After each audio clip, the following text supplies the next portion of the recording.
একগুচ্ছ গল্প, ঠিক ভয়ের না, আতঙ্কের না, বীভৎসও না, এক অর্থে গোয়েন্দা গল্পও বলা চলে না। গল্পগুলোকে শুধু একটা শব্দ দিয়েই ব্যাখ্যা করা যায়: অদ্ভুত। গল্পগুলো সত্যিই অদ্ভুত। আজকে যে বইটা নিয়ে আলোচনা করব সেটা হচ্ছে এদোগাওয়া রামপোর লেখা জাপানের অদ্ভুতের সব গল্প। হ্যালো এভরিওয়ান, কেমন আছেন সবাই? আজকে যে বইটা নিয়ে আলোচনা করব সেটা হচ্ছে এদোগাওয়া রামপোর লেখা জাপানের অদ্ভুতের সব গল্প। এই বইটা অনুবাদ করেছেন দুইজন, লুৎফুল কায়সার এপার বাংলার এবং ওপার বাংলার অনির্বাণ ভট্টাচার্য। বইটা নটলিয়াস প্রকাশনী থেকে প্রকাশিত হয়েছে। দেখেন, এখানে বইয়ের যে নামের সাথে গল্পের থিমগুলার বেশ ভালো মিল আছে। এখানে বলে দেওয়া হয়েছে যে হচ্ছে অদ্ভুতুরে সব গল্প। তো এই গল্পগুলোকে সরাসরি কোনো স্পেসিফিক জনরার মধ্যে ভাগ করা যায় না। গল্পগুলোর শুরু আছে, শেষটাও অবশ্যই আছে, কিন্তু গল্পটা পড়ার পরে খানিকটা দ্বিধা দ্বন্দ্বে থাকবেন যে ঠিক কি পড়ল। হ্যাঁ, এটার মধ্যে দু একটা গল্প একেবারে ডিটেকটিভ জনরার গল্প বলা যেতে পারে, বাট প্রেজেন্টেশনটা একটু অদ্ভুত ছিল। তো সবগুলো গল্প আমি বলবো না, কিন্তু গল্পের থিমগুলা নিয়ে যদি একটু আলোচনা করি। এই বইতে টোটাল 9টা গল্প আছে। এই হচ্ছে সূচিপত্র। টোটাল হচ্ছে 9টা গল্প আছে। প্রথম গল্প হচ্ছে মানব চেয়ার। এই গল্পটার ইনিশিয়েশনটা হচ্ছে যে ওই বড় লোক একটা ফ্যামিলির ওয়াইফ, সে হচ্ছে একটা চেয়ারে বসে গল্প লিখতে পছন্দ করে। তো একদিন সে হচ্ছে একটা চিঠি পায়, নাম ছাড়া চিঠি, চিঠির উপরে প্রেরকের নাম নাই। চিঠিটা যখন খোলে তখন দেখে ওঠা হচ্ছে একটা পাণ্ডুলিপির মতো। তো সে পড়া শুরু করে। সেখানে একজন মানুষ তার নিজের জীবনের কথা বলছে। সে দেখতে অনেক কুৎসিত এবং সে হচ্ছে কাঠ দিয়ে বিভিন্ন জিনিস বানাইতে ভালো ভালো পারে। স্পেশালি সে চেয়ার বানাতে ভালো পারে। তো এরকম ভাবে চেয়ার বানাতে বানাতে সে একসময় ওই তার চিন্তা হয় যে কোন একটা চেয়ারের ভেতরে সে বসে যদি অনুভব করতে পারতো যে তার চেয়ার তো অনেক বড় লোক মানুষরা ব্যবহার করে, অনেক অনেক জায়গায় যায়, কিন্তু সে তো যেতে পারে না, তাহলে চেয়ারের মাধ্যমে সে যেতে পারবে কিনা। এটা নিয়েই গল্পটা আবর্তিত হয়। গল্পের শেষে চমৎকার 2টা টুইস্ট আছে এবং 2টা টুইস্টই আমার কাছে ভালো লাগছে। পরপর 2টা টুইস্ট, একটা টুইস্ট পড়ার শেষ করে নিয়ে মোটামুটি আত্মতৃপ্তি পাওয়া যায়। তারপরেই সেকেন্ড টুইস্টটা আসে। সেকেন্ড টুইস্টটা মোটামুটি বেশ ভালো ছিল, আনপ্রেডিক্টেবল একটা অংশ ছিল।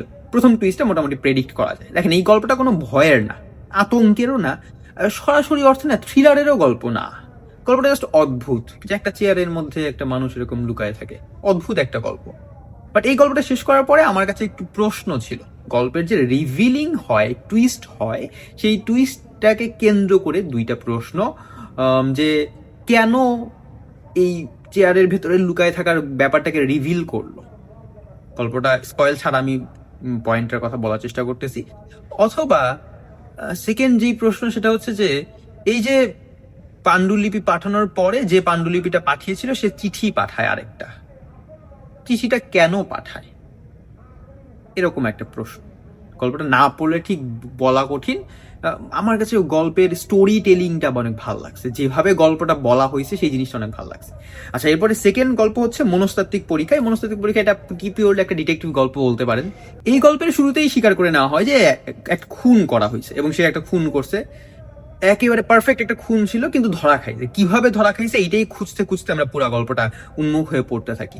তো এখানে মনস্তাত্ত্বিক পরীক্ষা নামের সাথে একটা মিল আছে। এখানে মনস্তাত্ত্বিক পরীক্ষা বলতে বোঝানো হয়েছে যে ওই অ্যাকিউজড পার্সনকে অনেকগুলো শব্দ জিজ্ঞেস করা হয় এবং বলা হয় এই শব্দের পরের সাথে সাথে শব্দটা শোনার পরে যে মাথায় যে শব্দটা আছে সেই শব্দটা বলতে বলে, এবং ওই শব্দ বলার সাথে গ্যাপ কতটুকু সময় এইটার এবং কি শব্দ সে রিপিট করতেছে সেটা দিয়ে জাজ করা হয় যে অপরাধী কিনা। তো এটা নতুন একটা ব্যাপার ছিল, যদিও এর আগে শিখেছিলাম, বাট এই মেথডটা আমার কাছে বেশ ইন্টারেস্টিং লেগেছে। আর আরেকটা মজার ব্যাপার হচ্ছে এই গল্পটাতে যখন রিভিল হয় তখন বলা হয় এই মনস্তাত্ত্বিক পরীক্ষাটা আসলে সরাসরি খুনিকে মানে খুন করেছে কি করে নাই এইটা বলা সম্ভব না। কেন? কারণ আপনি যদি একটা নির্দোষ ব্যক্তি যাকে অ্যাকিউজড করা হয়েছে, জেলে পুরে নেওয়া হয়েছে, সন্দেহ করা হচ্ছে, তাকে প্রশ্ন করলে সে তো এমনিও নার্ভাস ভঙ্গিতেই উত্তর দিবে। সুতরাং এটা দেখে কেউ খুন করেছে কি করেনি সেটা আসলে বলা যায় না। যেটা বলা যায় সেটা হচ্ছে যে খুনের সময় ওই ব্যক্তিটা খুনের ঘটনাস্থলে উপস্থিত ছিল কিনা। এবং এইটার মাঝখানে খুব ছোট্ট একটা সূত্র ধরে পুরো গল্পের যে খুন কে করে সেটা রিভিল হয়। এই রিভিলের ব্যাপারটা আমার কাছে বেশ ভালো লাগছে। ছোট গল্প হিসেবে গোয়েন্দা গল্প মানে গোয়েন্দা কাহিনীকে ছোট গল্পের আকারে প্রেজেন্ট করাটা একটু ডিফিকাল্ট, বাট এই বইতে পারফেক্ট এক্সিকিউশন হয়েছে। এর পরের গল্প হচ্ছে একটি জীবন্ত মাংসপিণ্ড। এই গল্পটা পড়ার সাথে সাথে আমার রিয়াকশনটা আমি ভয়েস অডিও করে নিয়ে সেভ করে রাখছিলাম, এটা আমি পেজে দিয়েও রাখছি। এই গল্পটা অদ্ভুত, এক অর্থে বিভৎস হইতে পারে, ভয়ের না বা হররের গল্প না, ডিটেকটিভ গল্পও না। গল্পটা না মন খারাপ করে দেয়, বিষণ্ণ করে দেয়। গল্পের কাহিনী হচ্ছে যে ওই যুদ্ধ ফেরত একজন জাপানিজ কর্মকর্তা, জাপানিজ সোলজার, যুদ্ধে তার হাত পা সবই নষ্ট হয়ে গেছে, কানেও শুনতে পারে না, কথাও বলতে পারে না, সব নষ্ট, জাস্ট চোখ ছাড়া তার সবগুলা ইন্দ্রিয় নষ্ট হয়ে গেছে, একেবারে হচ্ছে শুয়োপোকার মতো দেখতে। কিন্তু তার ওয়াইফ তাকে ছেড়ে যায় নাই, তার ওয়াইফ তার যত্ন করে। গল্পের একটা চমৎকার টুইস্ট আসে, একটা মন খারাপের মতো একটা ঘটনা ঘটে, যাকে কেন্দ্র করে পরবর্তীতে গল্পটা আগায়। এখানে গল্পটা পড়ার পরে মানে এটা কাইন্ড অফ একটু মন খারাপ করে দেওয়ার মতো গল্প, তো বিষণ্ণ করে দেওয়ার মতো গল্প। এই গল্পটা পড়ার পরে বেশ খানিকটা সময় আমার মন খারাপ হয়েছিল। এবং আমি প্রথম দিন, বই কিন্তু খুব একটা বড় না, প্রথম দিন যখন গল্পটা মানে বইটা পড়তেছিলাম, আমি 3 নাম্বার গল্প পড়ে আমি বইটা রেখেছিলাম, আর পড়ি নাই, তারপরে শুরু করছিলাম। এটার মোটামুটি হচ্ছে ছোট গল্প হিসেবে ভালো, পড়ে আপনার চিন্তা ভাবনা একটু চেঞ্জ হবে। এর পরের গল্পটা হচ্ছে আসল খুনি কে। এর আগের 3টা গল্প লুৎফুল কায়সার ভাই অনুবাদ করেছেন, অনুবাদ অত্যন্ত সাবলীল, অনুবাদ নিয়ে আমার কোনো কমপ্লেন নাই। বাট এই গল্পের অনুবাদ করেছেন হচ্ছে অনিবেন ভট্টাচার্য। অনিবেন ভট্টাচার্যের প্রথম পড়া অনুবাদ হচ্ছে আমার এইটা, যদি খুব বেশি ভুল করে না থাকি। তার অনুবাদ করা আমার হচ্ছে আরেকটা বই আছে, এখানে দেখা যাচ্ছে না, ওই জিম করবেট অমনিবাস আছে, বাট আমি ওটা এখনো সম্পূর্ণ পড়ি নাই। সো আমার কাছে তার অনুবাদের প্রথম পড়া বই হচ্ছে এটা। এখন অনুবাদ কেমন হয়েছে, ওয়েল, তার প্রথম যে অনুবাদটা পড়ছি, এই অনুবাদটা না আমার কাছে একটু কম পছন্দ হয়েছে। খারাপ না, একটু কম পছন্দ হয়েছে এই অর্থে কিছু কিছু কথোপকথনটা না আমার কাছে একটু অড লাগছে, বাট এমনিতে গল্পটা ভালো। এই বইতে তার আরো বেশ কিছু অনুবাদ আছে, সেগুলো অনেক ভালো হয়েছে এবং তার হিউজ একটা পটেনশিয়াল আছে। সে যদি অনুবাদের ধারাটা কন্টিনিউ রাখে, সে অনেক ভালো অনুবাদ করতে পারবে। আচ্ছা, গল্পটার ব্যাপারে আসি। এটা হচ্ছে আসল খুনিকে। এই গল্পটা শুরু হয়েছে একটা মেল এবং ফিমেলের কথোপকথনের মাধ্যমে। এখানে রিভিল হয়েছে যে হচ্ছে মেয়েটার যে হাজবেন্ড ছিল, মেয়েটার হাজবেন্ড হচ্ছে মেয়েটাকে খুন করার একটা প্ল্যান করে। তো পরবর্তীতে মেয়েটা আত্মরক্ষার জন্য তার হাজবেন্ডকে খুন করে, এবং পরবর্তীতে হচ্ছে মেয়েটা আবার যখন বিয়ে করে সেকেন্ড হাজবেন্ড, এর পরবর্তীতে 2টা টুইস্ট পাওয়া যায় এবং গল্পের এন্ডিংটা একটা সুন্দর টুইস্টের মাধ্যমে হয়েছে। ওই টুইস্ট আমার কাছে ভালো লাগছে। নট দ্যাট যে আমি টুইস্টটা প্রেডিক্ট করতে পারি নাই, টুইস্টটা প্রেডিক্টেবল ছিল, বাট আমার কাছে গল্পের টুইস্টটা পছন্দ হয়েছে এবং গল্পের স্টোরি টেলিংটা ভালো। এই হচ্ছে 4 নাম্বার গল্প। এই গল্পটা পড়ার পর আমার কাছে বেশ কিছু প্রশ্ন ছিল, যে প্রথম যে খুনটা হয় সেটা কি আসলেই খুন করতে চেয়েছিল নাকি মজা করতে চেয়েছিল, এটা বুঝতে পারিনি। এবং এই যে বুঝতে পারিনি, এটা ছোট গল্পের একটা বিশেষ রূপ। এই গল্পের নামের সাথে গল্পটার কাহিনীর অনেক বেশ ভালো মিল আছে। এই গল্পের সাসপেন্সটা মিডিয়াম লেভেলে ওকে। এই গল্পের যে 3টা ক্যারেক্টার, ছেলে মেয়ে এবং হচ্ছে মেয়েটার প্রথম হাজবেন্ড, এই 3টা ক্যারেক্টারই বেশ ইন্টারেস্টিং ছিল, চরিত্রটা ভালো হয়েছে। তার হাজবেন্ডটাকে মোটামুটি হচ্ছে একটু কনফিউজিং বলা যেতে পারে, মেয়েটাকে রহস্যময় মনে হয়েছে, আর ছেলেটাকে ধূর্ত মনে হয়েছে। এবার আসি অনুবাদের ব্যাপারে। আমার কাছে এই স্পেসিফিক গল্পটার অনুবাদটাকে একটু যান্ত্রিক মনে হয়েছে। দেখেন, অনুবাদে জড়তা ছিল না, যান্ত্রিকতা সামান্য ছিল। অনুবাদে একেবারে যে সাবলীলতা সেই ব্যাপারটুকু ছিল না, একটু কনভারসেশনটা জটিল হয়েছে, বাট সরলতা ছিল।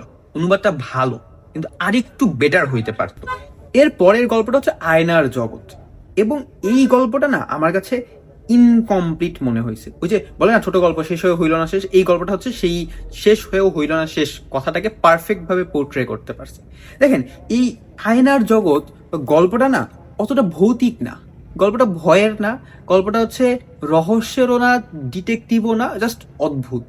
গল্পের কাহিনী হচ্ছে যে একটা ক্যারেক্টার থাকে, সেই ক্যারেক্টার হচ্ছে আয়না অনেক পছন্দ করে এবং আয়না নিয়ে অনেক উদ্ভট কাণ্ড কারখানা করে, এবং তার বাসাতেই একটা ফ্যাক্টরি বানায় রাখছে, আয়না তৈরি করার ফ্যাক্টরি। তো সে একদিন হচ্ছে এরকম একটা গোল একটা আয়নার মতো বানায়, তার ভেতরে সে আটকা পড়ে যায়, মানে হাতলটা ভেঙে যায়, এবং পরবর্তীতে যে কথক সে হচ্ছে আয়নাটা ভেঙে উদ্ধার করে, এবং তারপরে ওই লোকটা পাগল হয়ে যায়। এতটুকুই গল্প। অদ্ভুত গল্প না, কিন্তু গল্পের বর্ণনাটা বেশ তৃপ্তিকর, বর্ণনাটা ভালো, বাট ওই যে অদ্ভুতুরে গল্প, এই নামের সাথে বেশ মিল হয়েছে এই গল্পটা। এর পরের গল্পটা হচ্ছে প্রতিলিপি। এটা পিওর একটা ডিটেকটিভ গল্প এবং গল্পটা পরে আমার কাছে বেশ আমি বেশ মজা পাইছি। গল্পের কাহিনী হচ্ছে যে গল্পটা হচ্ছে আত্মস্বীকারোক্তিমূলক গল্প। এখানে একজন হচ্ছে ফাদারের কাছে স্বীকার করে, বলে যে আমি অপরাধ করছি, এই জন্য স্বীকার করতেছে। তার অপরাধ হচ্ছে তারা যমজ ভাই ছিল, তো সে হচ্ছে যমজ ভাইকে খুন করে তার জায়গায় সে রয়ে যায় এবং সে পরবর্তীতে আরো একটা খুন করে এবং সেই খুনের ধরাটা কিভাবে খাইছে এটা খুব সুন্দর করে এই গল্পে তুলে ধরা হয়েছে। এখন যেহেতু ডিটেকটিভ জনরা টাইপের গল্প, এই গল্পে একটা মেজর জিনিস আমরা শিখতে পারি, যেটা হচ্ছে যে কোনো অপরাধের ক্ষেত্রে প্রযোজ্য, যে অপরাধী যত নিখুঁতভাবেই অপরাধ করুক না কেন, সে কোনো না কোনো ক্লু রেখে যাবে এবং কোনো না কোনো ভুল করবে। ওই ভুলটা যদি যে তদন্ত করতেছে সে যদি খুব সতর্ক থাকে, ওই ভুলটার মাধ্যমে অপরাধকে বের করে ফেলা সম্ভব। এই অর্থে ইন এ ট্রু সেন্স প্রতিলিপি গল্পটা ডিটেকটিভ জনরার গল্প, বাট গল্পটা অনেক ভালো হয়েছে। এর পরের গল্প হচ্ছে লালঘর। এটা অদ্ভুত গল্প। লালঘর গল্পের কাহিনী কি? লালঘর গল্পের কাহিনী হচ্ছে যে লালঘর একটা ক্লাব, ওই ক্লাবে হচ্ছে এক একজন মানুষ এসে তার এক এক রকমের উদ্ভট গল্প বলে। তো একটা মানুষ এসে বলে যে হচ্ছে সে নাকি 100টা খুন করছে। কিভাবে খুন করছে? সরাসরি খুন করে নাই, সে খুন করছে পরোক্ষভাবে। যেমন ধরেন, আমি সবগুলো বলবো না, যেমন ধরেন একটা উদাহরণ দিই, যে রাস্তা ক্রস করতেছে একটা বৃদ্ধ মানুষ, রাস্তা পার হচ্ছে, তো একটা গাড়ি অপর সাইড থেকে আসতেছে, কিন্তু এরকম যে যদি বৃদ্ধ মানুষটা না দাঁড়ায় সেফলি রাস্তাটা ক্রস করে চলে যাবে, কিন্তু যদি বাহির থেকে দাঁড়ায়, ওই পাশ থেকে যদি কেউ চিল্লায় বলে যে গাড়ি আসতেছে সাবধান, তখন ওই বৃদ্ধ মানুষটা ভয়ে ফ্রিজ হয়ে যাবে, যেটাকে যে কোনো ভয় পেলে যে কোনো মানুষ যেটা করে, এবং ওই সময় অ্যাক্সিডেন্ট হয়। এরকম খুন।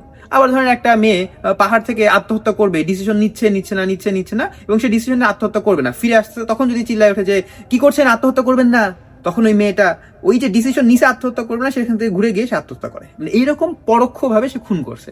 এবং এই গল্পের শেষের দিকে 2টা টুইস্ট ছিল। প্রথম টুইস্টটা প্রেডিক্টেবল, বেশ ইন্টারেস্টিং লাগছে। সেকেন্ড টুইস্ট আনপ্রেডিক্টেবল ছিল এবং এটা অনেক ভালো লাগছে। ইন এ সেন্স এটা ডিটেকটিভ স্টোরির মতো বলা যেতে পারে, বাট আবার ডিটেকটিভ স্টোরি না। অদ্ভুত গল্প, এবং লাল ঘর এই পুরো কনসেপ্টটাই অদ্ভুত, সেই হিসেবে নামের সাথে বেশ মিল ছিল। আচ্ছা, এর পরের গল্প হচ্ছে দুই পঙ্গু। এই গল্পটা হচ্ছে পিওরলি প্লাসিবো ইফেক্টের উপরে বেস করে নিয়ে গল্পটা করা হয়েছে। এখানে সমনাম্বুলিজম নামে একটা টার্ম নিয়ে আসা হয়েছে। আমি মেডিকেলে পড়ি বলে টার্মটা আমি জানি, যে সমনাম্বুলিজম হচ্ছে যে মানুষরা হচ্ছে ঘুমের মধ্যে হাঁটে, কথা বলে বা বিভিন্ন কাজ টাজ করে। এখন এখানে শেষের দিকে বেশ একটা চমৎকার টুইস্ট ছিল। এখানে মূল কাহিনী হচ্ছে একটা চরিত্র থাকে, সে হচ্ছে সমনাম্বুলিজমে আক্রান্ত, সে হচ্ছে ঘুমের ঘরে হাঁটতে হাঁটতে একদিন চুরি করে, একদিন খুন করে ফেলে, এবং তার পরবর্তীতে বাকি আশেপাশে মানুষজন স্বীকার করে যে হচ্ছে সে খুন করছে, এবং পরবর্তীতে সে হচ্ছে ওই খুন করে ফেলছে এইটার জন্য কষ্টে বা হচ্ছে বিবেকের দংশনে সে 20 বছর ধরে সে বাবার কাছে এসেছিল, তার জীবনটা কাইন্ড অফ নষ্ট হয়ে যায়, সে আর কোনো কিছু করতে পারে না। তো ইন এ ট্রু সেন্স এই যে দুই পঙ্গু বলা হয়েছে, একটা পঙ্গু হচ্ছে যুদ্ধ ফেরত একজন পঙ্গু ব্যক্তি, তার সাথে গল্প করছে হচ্ছে এই সমনাম্বুলিজমে আক্রান্ত মানুষ। সে বলে যে আমি, এই লাইনটা আমাকে হিট করছে, যে হচ্ছে আমি বাহির থেকে দেখে আমাকে পঙ্গু মনে না হলেও এই 20টা বছর ধরে আমার মনটা নষ্ট হয়ে আছে, মনটা পঙ্গু হয়ে আছে, মানসিক দিক থেকে আমি পঙ্গু। এই কথাটা হিট করছে। আর গল্পের শেষের দিকে একটা চমৎকার টুইস্ট ছিল, টুইস্টটা আমার কাছে ভালো লাগছে। এবং মজার ব্যাপার হচ্ছে এই গল্পের শেষের দিকে এসে একজন ব্যক্তি একটা জিনিস স্বীকার করে। ওই স্বীকারটা কেন করেছিল, বিবেকের দংশন বশত স্বীকার করেছিল নাকি অন্য কোনো কারণে স্বীকার করেছিল, এটা স্পষ্ট হয় না। এখানে আমাদের পাঠককে একটু ইমাজিন করে নিতে হবে। এই জায়গাটায় স্বীকার করার জায়গাটা কেন করেছিল, এই প্রশ্নটা আমাকে ভাবাইছে। এদিক থেকে গল্পটা অদ্ভুত। লাস্ট গল্প হচ্ছে অদ্ভুত ছবিওয়ালা সেই লোকটি। গল্পটা অদ্ভুত, লাস্ট গল্পের নামের সাথে অদ্ভুতের সব গল্প নামটা মিল আছে। এখানে কাহিনী কি? কাহিনী হচ্ছে ওই গল্পের কোথাও ট্রেনে যাওয়ার সময় একটা মানুষ পায় যে হচ্ছে একটা অদ্ভুত ছবি ক্যারি করে নিয়ে যাচ্ছে। সেই ছবিতে বাইনোকুলার দিয়ে দেখে যে হচ্ছে, যখন ছবিতে দেখে যে একটা মেল ক্যারেক্টার, একটা ফিমেল ক্যারেক্টার, নারী এবং পুরুষ, বাইনোকুলার দিয়ে যখন দেখতে যায় তখন দেখে যে নারী পুরুষ নড়ছে, পুরুষটা বৃদ্ধ, নারীটা হচ্ছে ইয়াং বয়স। তখন ওই যে লোকটা ছবিটা ক্যারি করছিল একটা অদ্ভুত গল্প শোনায়, এবং ওই গল্পে শেষের দিকে গিয়ে রিভিল হয় এই গল্পের ভেতরে যে মেল ক্যারেক্টার সে নাকি তার ভাই, ফিমেল ক্যারেক্টার তার ভাবি। তার ভাইয়ের বয়স বাড়ছে বাট তার ভাবির বয়স বাড়েনি, কারণ ছবির ভেতরে আটকা পড়ছে। কিভাবে আটকা পড়ছে, কিভাবে এই গল্পের ঘটনাটা হইলো, এইটা নিয়েই হচ্ছে পুরো গল্পের কাহিনী। ছোট গল্প অর্থে এই অদ্ভুতের ব্যাপারটা যে ছোট গল্পের মধ্যে অল্প কথায় যে ইন্ট্রোডিউস করছে এবং এক্সিকিউশন করছে, এই জায়গাটা পারফেক্ট হয়েছে। এই অর্থে আমার কাছে ভালো লাগছে। এই হচ্ছে এই গল্পের 9টা অদ্ভুত গল্প। ইন এসেন্স 9টাই যে সব অদ্ভুত সেটা আমার কাছে মনে হয় নাই। কিছু গল্প অদ্ভুত, কিছু গল্প হচ্ছে একটু ডিটেকটিভ জনরার, কিছু গল্প হচ্ছে সাইকোলজিক্যাল জনরার।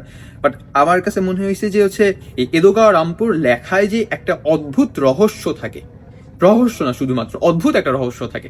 মানে এই অদ্ভুত কথাটা বারবার বলতেছি কারণ এইটার সাবস্টিটিউশন কোনো ওয়ার্ড আমি খুঁজে পাচ্ছি না। এই ব্যাপারটা অনেক ভালো লাগে এবং অবশ্যই এদোগাওয়া রামপুর আমি আরো লেখা ট্রাই করব। আমার কাছেই এই যে এখানেই আছে যে জাপানের আরো অদ্ভুতের সব গল্প, ওইটাও এদোগাওয়া রামপুর। এই বইয়ের সেকেন্ড পার্টটা আমি পড়বো। সেকেন্ড পার্ট পড়ার পরে ডিটেলসে বিস্তারিত রিভিউ ভিডিও অবশ্যই দিয়ে দিব।